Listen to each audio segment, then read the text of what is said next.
Welcome to part one. Here in part one, we will be discussing definitions. So, this is a perfect time to take some notes, as I got my little sheet of notes here. You guys be sure to have your pen and paper so you can get all of this good stuff down, okay?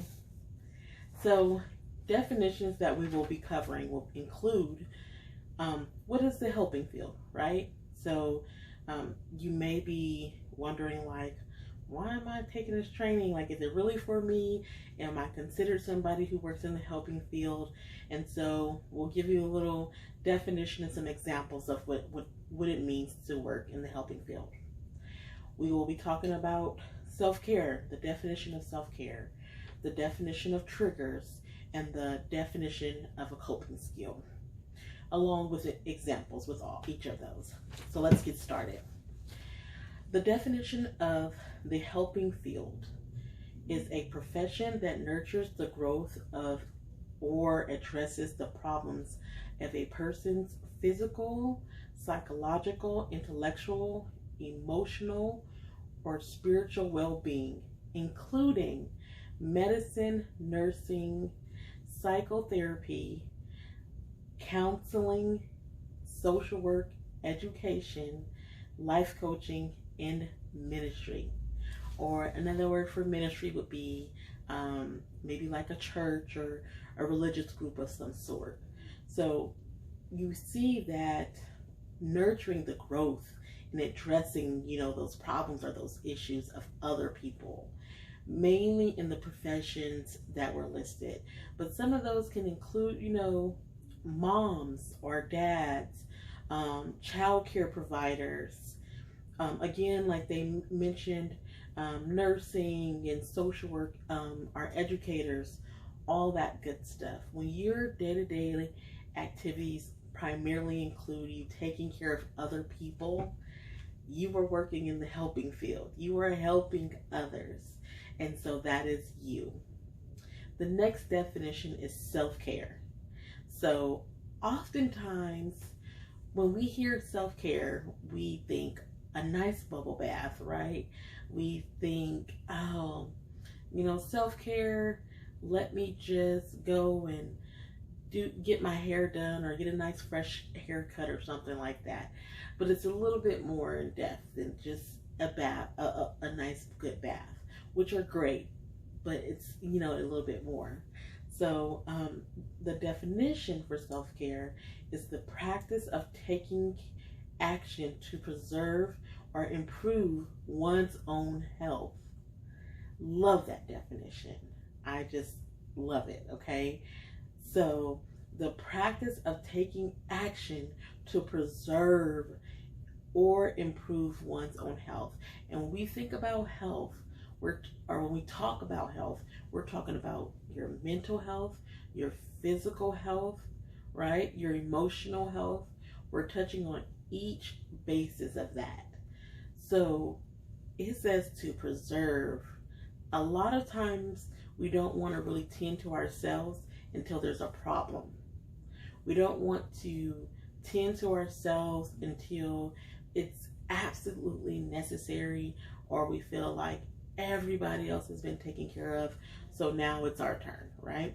But the two main words that they used in the definition of self-care were preserve and improve. That means there's already a baseline established. You already have something going.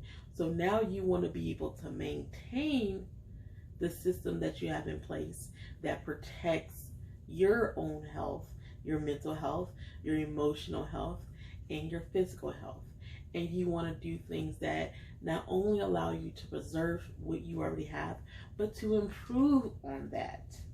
So if you already do take your bubble baths and you already do take your alone time, the way, some examples of improving on that probably would be adding in reading a book during your alone time. That way you can help improve your intellectual health, right? Seeking out therapy, that'll help with your mental health. So it's all about improving. and preserving. You have to remember to preserve your health. And you cannot do that by waiting until the last minute. And I love to give the example when I'm talking about self-care of, it's like taking care, like you're your own child.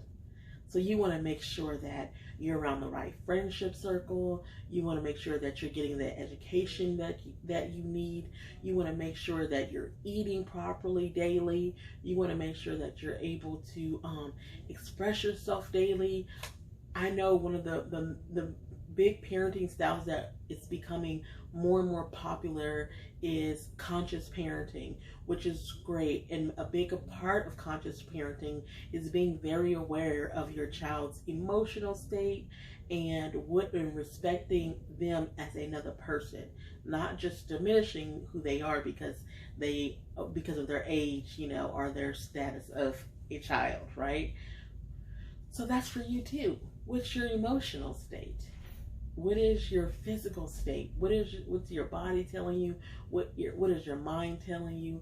You should be aware of all of those things. So I definitely will get more into that later on in the course, but self-aware is a huge part of self-care, because how can you tend to yourself and improve and preserve what you have if you do not know what you have, right?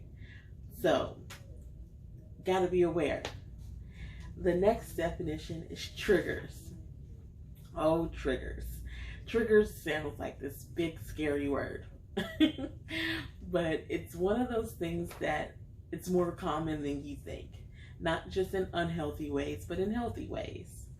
So the definition of triggers is a trauma trigger is a psychological stimulus that prompts recall of a previous traumatic experience.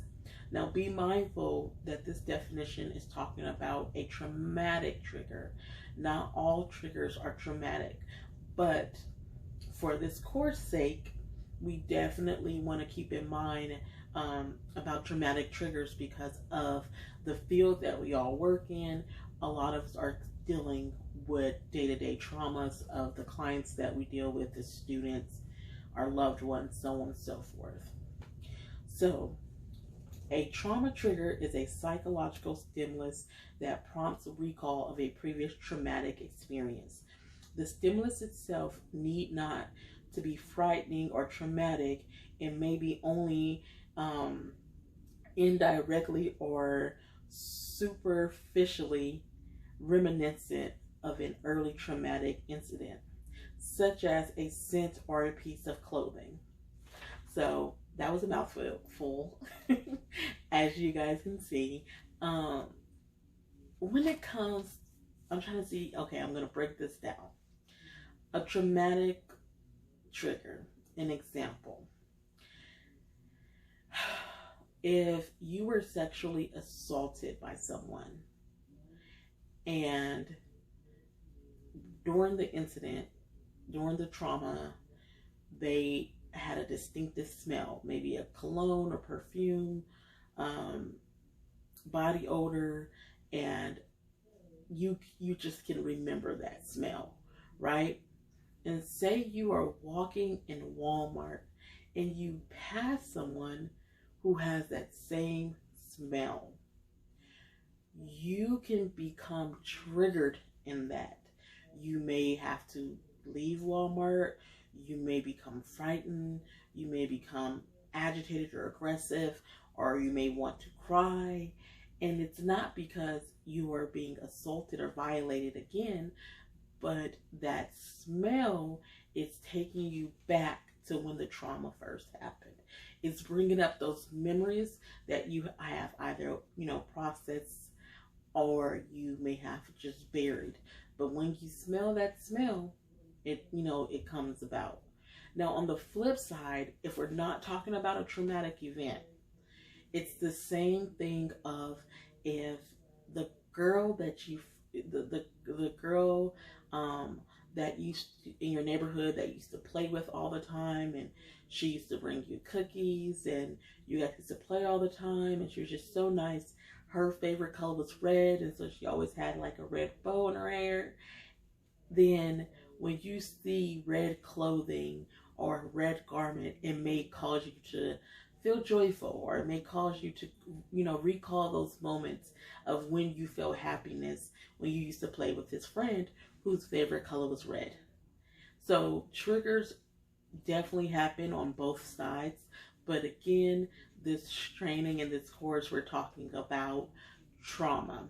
And, we're not necessarily talking about trauma, but we're talking about, us working in the helping field and how to manage that and take care of ourselves. And so we know, when we're talking about the medical field, nursing and counseling and social work and education and coaching and ministry, a lot of the people that we deal with, they have experienced some sort of trauma on some level of the spectrum, right? So it's very important to keep in mind that people can be triggered, and you are included in that people. The last definition that we have is coping skills. So, coping skills is any characteristic or behavioral pattern that enhances a person's adaptation. Coping skills include a stable value of religious belief system, problem solving, social skills, health, energy, and commitment to a social network. Okay, so let's be honest. We all love coping skills, right? we, I don't, we love them, whether healthy or unhealthy. Putting that band-aid on just makes us mentally feel secure and safe. It gives us that illusion that all is well. We don't have to touch it. We don't have to tend to anything. We can put this band-aid on and we can just keep moving forward. That's not quite it. there's work that needs to be done still. But the coping skill, what it does is it allows you to bring yourself to a state of calm or a state of peace to be able to tend to whatever the root of the issue is. So that's my Erica plain version of that, right? So when it talks about what is included in a coping skill, I love the definition of having a stable value. It's so important to know what do you value? What are your values? When you have that, I'm trying to think of the word I'm looking for, but when you have that baseline, it makes it easier to do things. So going back to the definition of self-care with the preserve and the improve, it all starts with the baseline. So it's the same with the coping skills. Having a stable value or religious belief. So maybe your values are, I want to be respected, or I want to make sure that I give respect, and I want to be kind, and I want to be honest. Having that stability, whatever your religious beliefs are, having that to stand on, something, a set of principles and guides to guide you through life overall. And then it goes on to talk about problem solving. Okay, so problem solving is my thing. I was just talking with a group of people the other day, and I was just saying how in school, although I wasn't like the super best at math, I always liked it. And I never could really understand, besides it was a challenge for me. So I thought, maybe I just like it because it's challenging. But now that I'm older, I realize I was just solving problems all day. And that's something that I love to do. I love to go from a place of destruction or hurt or pain, disaster, and see how magnificent it is to be able to, change all that over and get to a place of healing and wholeness, or get to a solution, a resolve. And so problem solving, gaining the skill of learning how to critically think through a problem, your lights are turned off, or your lights are, light bill is due. You don't want your lights to be turned off, and you're trying to figure out how you can, get help and get out of that current situation. Your wheels have to be able to start turning, and there has to be some kind of strategy of being able to solve that problem. So problem solving is definitely part of coping skills, because if you do not have that knowledge of how to um, conduct problem solving, you will find that you'll be in a place where you're always feeling like there's so many problems and they're piling up, and it's just problem after problem without any solution. But when you can learn how to problem solve, you will find that there will be more resolve than not. The other thing, social skills and commitment to social network. So when we say social network, we're not necessarily talking about like social media, right? Which is a great outlet in itself as well. So not to just kind of negate social media and what it has to offer, but social skills and having a commitment to social network is part of remembering that we all need, like, I think it's like every few days we all need a hug. As humans, it's part of our human makeup and how we were created. We need to be touched in an appropriate consenting way, of course. We need human interaction. We need to be able to laugh with someone. We need to be able to smile back at someone. We need to be able to cry and receive the support and empathy from others. We need that, again, with the problem solving, maybe it's a lot and it's just too much for you to do on your own. So having another person there to help you solve those problems, having a team or a community of people to help you move forward through life, those are all included in a social network and social skills. The reason why those two are paired is because in order to build a social network, you have to have social skills. That means being able to befriend people, to talk to people, to be able to recognize red flags. Is this person good for me? Is this person gonna do me harm? Back to the self-care and treating yourself like if it was your child. I give the example of, if your child is playing with Susie and Susie is being mean to your child and bullying your child, that's probably someone that you would not want your child to play with. So you have to be aware of those things for yourself. When you're building your social network, you have to develop the social skill to be able to know who is a good person that you should allow in your space, and who's someone you may need to keep at a distance. The last thing would be the commitment to your health and energy. We all know that it's important to eat healthy, to be active, and to keep a good energy. And bad energy comes, but you have part of the coping skill is to be able to protect that, because that's what we're talking about, self-care. So protecting your good energy and improving on that. And sometimes when that bad energy comes, then the coping skill is to scream into a pillow, go for a jog or walk, or go to the batting cages, or go outside and play with the kids, or anything of that nature to exert that energy that needs to be exerted. That way you can, replenish of all the good stuff. So even going out for a walk in your neighborhood, you're going to exert that energy that you have built up, which is, if it's negative energy, then it's negative. And then while you're out there, it's just, you have the sun and you have the beautiful sky and the trees in your neighborhood and the kids and, again, the people. It's just going to feed into you that good energy. So maintaining those things. So those are our definitions. We had helping field. Who's in the helping field? Who, what type of professions does that include? Self-care, what does it mean to take care of oneself? Triggers, smelling things, seeing different clothing or colors or things like that, and how it recalls you back to a particular situation that happened previously. And the last one was coping skills. How do I deal with all this? How do I manage through life? And coping skills is a great help with that.